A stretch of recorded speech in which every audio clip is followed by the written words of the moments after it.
Buonasera, benvenuti a TG Sicilia. Vediamo insieme le principali notizie.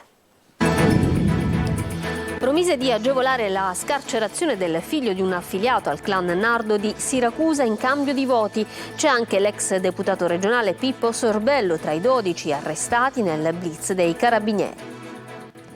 Strage di Altavilla Milicia, il giudice dispone la perizia psichiatrica su Giovanni Barreca, il muratore accusato di aver ucciso la moglie e 2 figli durante un esorcismo. Minaccia un ragazzino ad un distributore di benzina e lo costringe a fargli il pieno. 24enne arrestato per aggressione aggravata.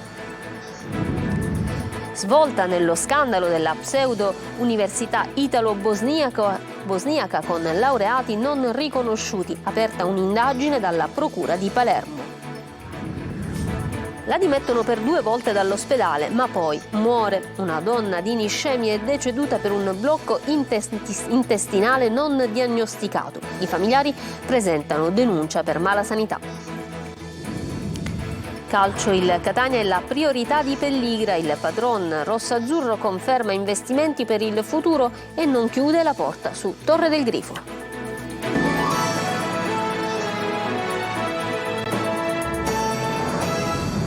Bentrovati. C'è stato un blitz antimafia contro il clan Nardo Costola dei Santa Paola Ercolano che opera nella zona nord del Siracusano. Tra i 12 arresti c'è anche l'ex deputato regionale Pippo Sorbello accusato di voto di scambio. L'organizzazione era il terrore degli imprenditori agricoli. Francesco Aloi.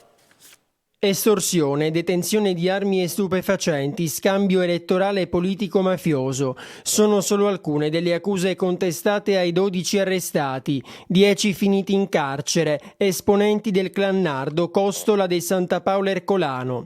Tra di loro c'è anche Pippo Sorbello, ex deputato regionale e candidato sindaco di Melilli alle scorse amministrative. Avrebbe ricevuto dei voti in cambio di denaro e in cambio della promessa di facilitare o comunque attivarsi per la scarcerazione del figlio di un affiliato. Gli indagati avrebbero estorto soldi e generi alimentari a diversi imprenditori agricoli o esercenti commerciali, ma secondo chi indaga li obbligavano anche a pagare un servizio di guardiania per i terreni agricoli, gli stessi dove doveva pascolare il bestiame degli associati al clan. Sempre nella zona nord della provincia, a seguito di un furto di un mezzo da lavoro o di un mezzo agricolo, poi pretendevano una somma di denaro per la restituzione. Chi si rivolgeva alle forze dell'ordine veniva chiamato e minacciato. Le telefonate partivano anche dal carcere. Uno degli affiliati minacciava le persone che avevano osato denunciare o che comunque si ribellavano. Nel corso delle indagini coordinate dalla Procura distrettuale antimafia di Catania, sequestrati 2 fucili, una pistola ed 11 kg di droga. Strage di Altavilla Milicia, il giudice dispone la perizia psichiatrica su Giovanni Barreca, il muratore accusato di aver ucciso la moglie e 2 figli durante un esorcismo. Luca Ciliberti. Accolta la richiesta della difesa. Uno psichiatra valuterà la capacità di intendere e di volere di Giovanni Barreca, l'uomo che ha ucciso la moglie e i figli al culmine di un rito di liberazione dal demonio. Il giudice per le indagini preliminari di Termini Imerese ha accolto l'istanza dell'avvocato Giancarlo Barracato. Nella strage di Altavilla Milicia sono morti Antonella Salamone, 41 anni, e i figli Kevin ed Emanuel di 16 e 5 anni. Barreca avrebbe agito assieme alla figlia di 17 anni ed una coppia, Massimo Carandente e Sabrina Fina, che vivevano a Palermo. La perizia sarà effettuata dallo psichiatra Alberto Caputo e dalla criminologa Roberta Bruzzone. L'indagato in carcere da settimane, il reo confesso, al suo legale ha ribadito di aver agito per liberare la famiglia dal demonio. Il rito prevedeva sevizie e torture. La madre è stata uccisa e bruciata, i figli legati con le catene e soffocati. Dopo giorni di silenzio, i protagonisti, arrestati per il massacro, hanno cominciato a scaricarsi le responsabilità tra di loro. Barreca accusa la coppia, che si difende invece e afferma di non aver ucciso, ma di aver partecipato soltanto alle preghiere. I 2 indagati hanno chiesto di essere interrogati. Prima i PM attendono l'esito delle analisi sui cellulari e sui computer sequestrati. C'è ancora da comprendere il ruolo della figlia di Barreca, l'unica sopravvissuta, che sarà sentita presto dai magistrati. Prima le minacce, ti verrò ad ammazzare, ti brucerò viva con la benzina, poi le percosse alla ex compagna nel Catanese. I carabinieri hanno arrestato un pregiudicato catanese di 53 anni, indagato per maltrattamenti in famiglia nei confronti della ex compagna di 58 anni. L'uomo, costretto sulla sedia a rotelle per una invalidità, avrebbe inseguito la donna in strada a bordo del proprio veicolo elettrico e poi l'avrebbe malmenata, fratturandole anche 2 costole. Dopo l'ennesima denuncia, il pregiudicato è finito in carcere a Messina. Fammi il pieno. A Catania un uomo costringe un minorenne a fargli rifornimento con la sua carta prepagata. È stato arrestato. Lorena Dolci. Sembra l'adulto che aiuta il più giovane a fare benzina e invece, come recitano le didascalie dei carabinieri, in primo piano c'è la vittima, un minorenne, accanto a lui un uomo di 24 anni che lo sta costringendo a fargli il pieno di benzina. Siamo al distributore di Viale Libertà, angolo via Mascagni a Catania. Sono le 21 del 2 gennaio scorso. Il minorenne si ferma per mettere il carburante nel suo scooter. Arriva l'altro con una Fiat 500. A bordo ci sono anche moglie e figlio. L'uomo gli chiede di dargli soldi per fare benzina. Il ragazzo gli porge una banconota da 5 euro e cerca di allontanarsi dicendo di avere un appuntamento, ma l'uomo lo minaccia chiedendo di utilizzare la sua carta prepagata. Il ragazzo, intimorito dai modi e dalla corporatura imponente, è costretto ad accettare. Ecco che, seguendo le sue istruzioni, gli fa rifornimento per quasi 100 euro. Scatta la denuncia, i carabinieri risalgono all'auto noleggiata dalla madre e arrestano Mario Aurora, risponde di estorsione aggravata. Svolta nell'indagine per truffa sull'università online italo-bosniaca che ha dato titolo senza valore in Italia. La Procura di Palermo ha aperto un fascicolo. Marco Gullà. Un'inchiesta che si allarga a macchia d'olio, giorno dopo giorno. Il Bosnia Gate sull'università fantasma svelato dal quotidiano Repubblica ogni giorno viene arricchito da nuovi capitoli. Dopo le denunce di alcuni studenti dell'università già moneta la Guardia di Finanza, la Procura di Palermo ha aperto un fascicolo nei confronti dei vertici e dei legali rappresentanti dello pseudo Ateneo italo-bosniaco che sfornava laureati in medicina e professioni sanitarie non riconosciuti.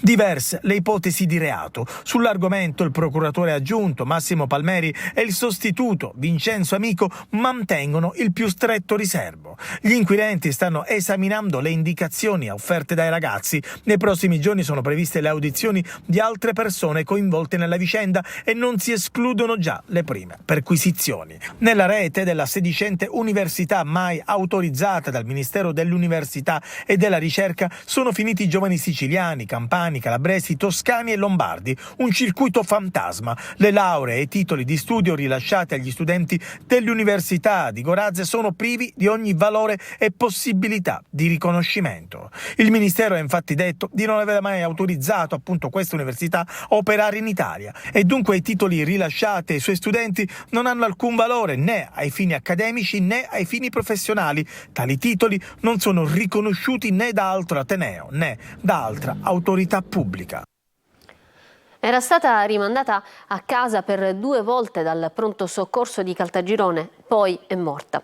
È successo ad una donna di 56 anni di Niscemi, deceduta per un blocco intestinale non diagnosticato in tempo. I familiari hanno presentato denuncia. Lorena Dolci. Costretta a un'odissea da un ospedale all'altro tra dolori atroci. Sono le ultime ore di vita di una donna di Niscemi, Silvana Perticone, 56 anni, morta il 21 febbraio scorso all'ospedale di Vittoria nel Ragusano. Per ben 2 volte nell'arco di 24 ore tra lunedì e martedì 20 febbraio la donna viene accompagnata all'ospedale di Caltagirone. Lamenta forti dolori intestinali e vomito. Viene visitata dai medici che tutte e 2 le volte la rimandano a casa, dimessa con la prescrizione di una cura domiciliare. La cura però non ha alcun effetto, non è un semplice mal di pancia. La donna continua a vomitare e a stare male, così riprende il suo calvario. Prima viene portata al pronto soccorso dell'ospedale di Vittoria, viene nuovamente visitata. Questa volta i sanitari ritengono la situazione allarmante, la vogliono sottoporre ad una TAC, ma l'attrezzatura non funziona. L'ambulanza riparte verso l'ospedale di Ragusa. Solo a questo punto la TAC rivela la gravità della situazione. operazione. Nuova corsa indietro all'ospedale di Vittoria, dove Silvana viene operata d'urgenza all'intestino, ma ormai è tardi. La donna muore. I familiari hanno presentato una denuncia ai carabinieri, convinti che un tempestivo ricovero avrebbe potuto salvarla. Chiedono di conoscere esattamente la causa del decesso e di fare chiarezza su un presunto caso di malasanità. Si è appena chiuso il bando per la vendita dello stabilimento ex Bluetech di Termini Imeresi. Sull'affare c'era anche l'interesse del presidente del Catania, Pelligra, lo ha confermato oggi ai nostri microfoni. Ascoltiamolo. Sì, Termini Imerese è chiaramente, come abbiamo detto, un affare che potenzialmente può interessarci, ci sono delle discussioni in corso.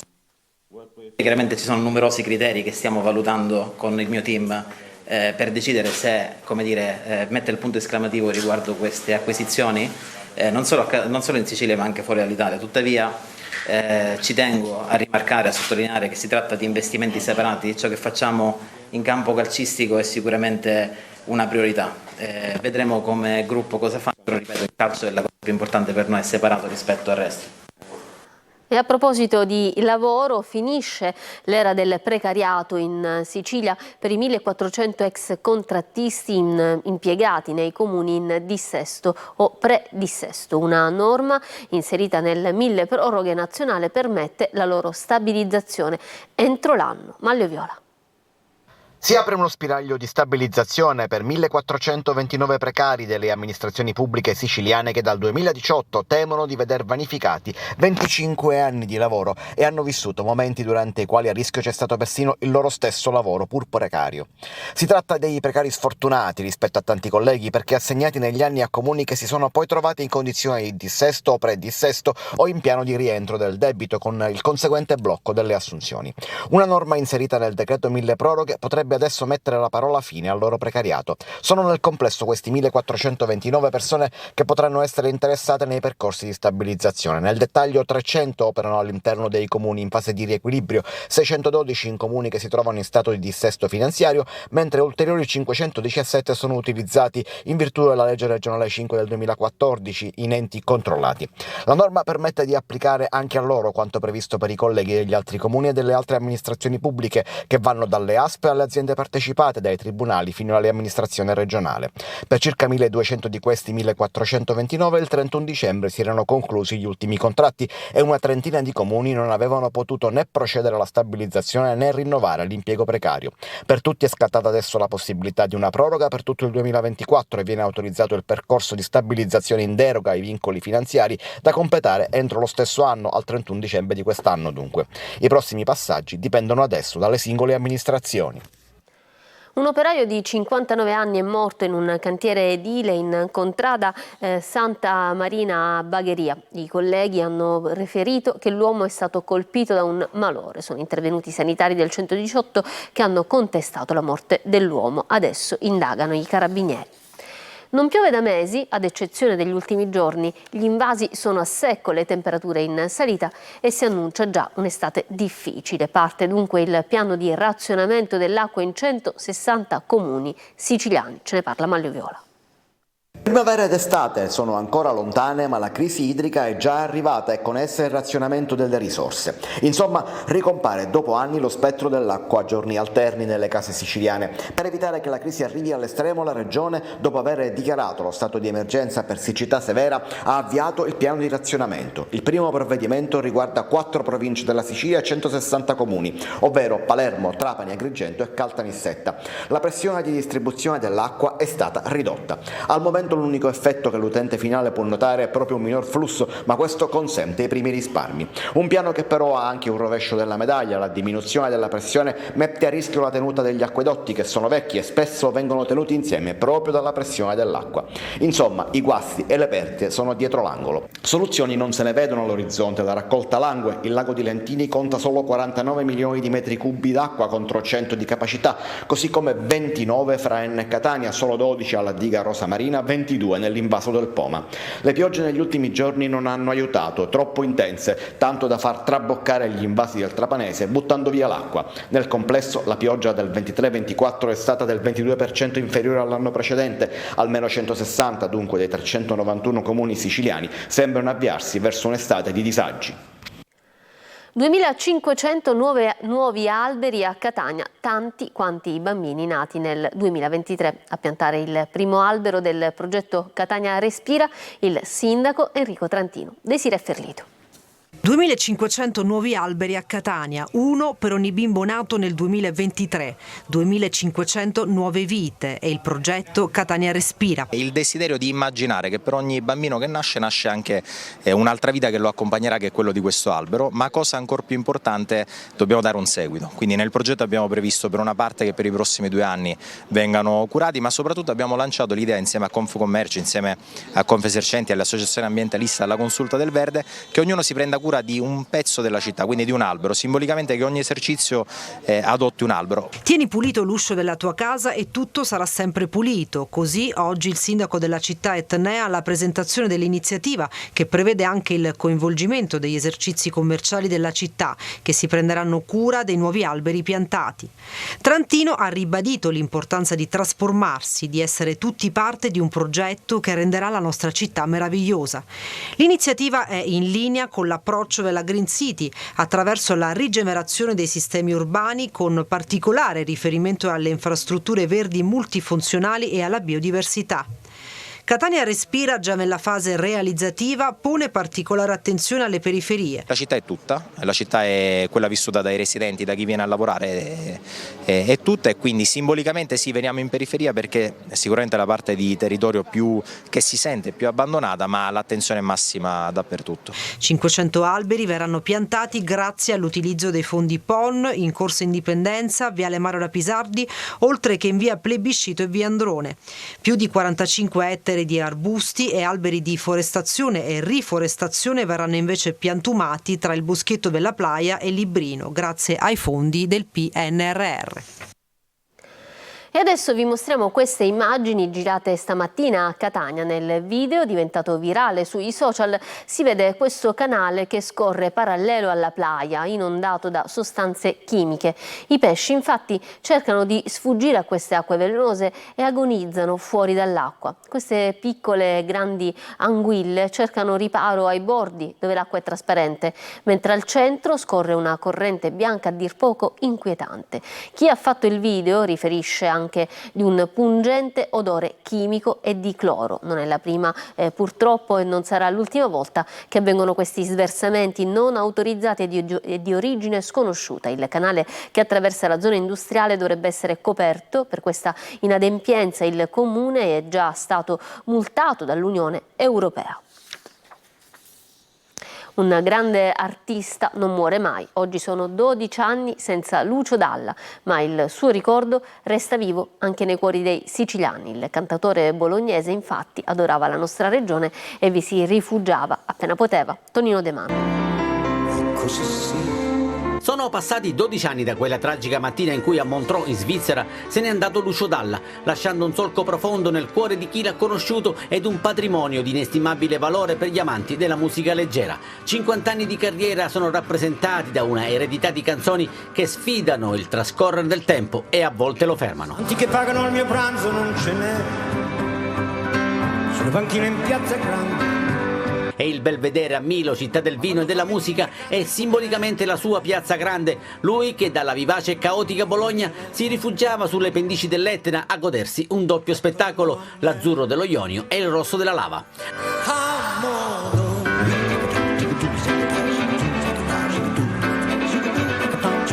L'amico Franco Battiato non era molto distante, erano vicini di casa, e che casa? Una villa con letto panoramico che si spostava per non perdere di vista il vulcano. Vulcani di idee, osservatori attenti e scrupolosi, sguardi curiosi, lucidi, parolieri che hanno incantato ed estasiato milioni di persone. Oggi Dalla e Battiato sono sempre vicini, ma quella piazza a Milo non è più la stessa, sembra più piccola e soprattutto più vuota. E per riempirla ed alimentare ricordi e nostalgia sono state piazzate 2 strutture in bronzo ad altezza Duomo che li ritraggono vicini e universali. Poco più sotto c'è il bosco, attenti al lupo, scritta dal suo amico Ron, nasce proprio a Milo, per poi arrivare in ogni angolo del mondo, una sconfinata eredità che nessun testamento può dividere. Con l'aiuto del buon Dio, stando sempre attenti al lupo. Ci fermiamo per una pausa, tra poco lo sport con il Catania.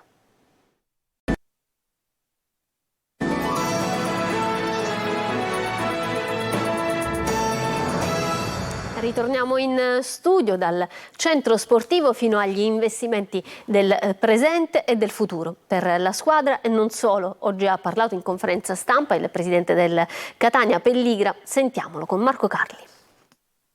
La settimana delle parole in casa Catania, dopo il vicepresidente Grella e un'indispensabile vittoria con Rimini, ecco l'atteso turno del presidente Pelligra. Tanti temi sul tavolo, per esempio il centro sportivo, ci vorrà del tempo, l'idea è sempre quella di una struttura nuova, ma intanto c'è il Massimino insieme al Cibalino. Noi al momento guardiamo assolutamente il bicchiere mezzo pieno, ovvero utilizziamo le strutture che sono a nostra disposizione nel breve termine, però assolutamente nel lungo termine vogliamo fare sì che un centro sportivo venga consegnato alla squadra, alla società e alla città. Ci saranno 2 nuovi ingressi nel CDA societario. Non andrò a rivelare chi sono questi 2 membri che si aggiungeranno al Consiglio di amministrazione oggi. Tuttavia quello che posso anticiparvi è che si tratta di persone che hanno esperienza concreta in ambito calcistico, persone che non sono in grado semplicemente di, come diciamo a Catania, calare la testa, abbassare la testa, ma saranno in grado di effettuare, darci feedback. Per quanto riguarda le sinergie con i club esteri acquisiti da poco, Pelligra ribadisce che i percorsi sono autonomi e poi parla ancora degli investimenti sulla squadra. Io non ho investito solo per questa stagione, ma ripeto, ho investito per il futuro e per i risultati che vanno oltre questa stagione. Chiaramente i risultati non sono stati sempre ideali quest'anno, ma pensando ad accadimenti come quello di mercoledì, quando abbiamo vinto quella straordinaria partita contro il Rimini con una squadra sicuramente molto forte, ci fa essere ottimisti per il futuro. Vigilia di campionato per il Palermo che domani giocherà al Riamonti contro il Brescia. A centrocampo potrebbe rifiatare Gomez, partita decisiva per i rosanero. Marco Gullà. È probabilmente l'ultima chiamata per provare a salire sul treno delle grandi. Il Palermo, dopo la sconfitta interna con la Ternana, lavora agli ultimi dettagli in vista della trasferta di domani a Brescia. Una partita che può dire tanto, anche perché il Palermo deve dare delle risposte dopo aver sciupato ghiotte occasioni per avvicinarsi al secondo posto. E allora la sfida di domani è un nuovo crocevia per i siciliani. L'ultima gara del miniciclo di partite ravvicinate impone riflessioni sulla formazione da schierare. Eugenio Corini valuta qualche cambio rispetto al match con la Ternana, ma non dovrebbero esserci rivoluzioni. Il tecnico ha l'organico quasi al completo, quindi può scegliere in libertà il miglior 11. A centrocampo potrebbe rifiatare Gomez e giocare Koulibaly. Segre e Ranocchia in questo momento devono giocare. In attacco dovrebbe tornare dal primo minuto Di Francesco, poi conferma per Di Mariano e Brunori. Anche a Brescia oltre 1000 tifosi rosanero al seguito. Bene, questo era l'ultimo servizio, io vi lascio alla programmazione di Antenna Sicilia e vi auguro un buon proseguimento di serata. Arrivederci.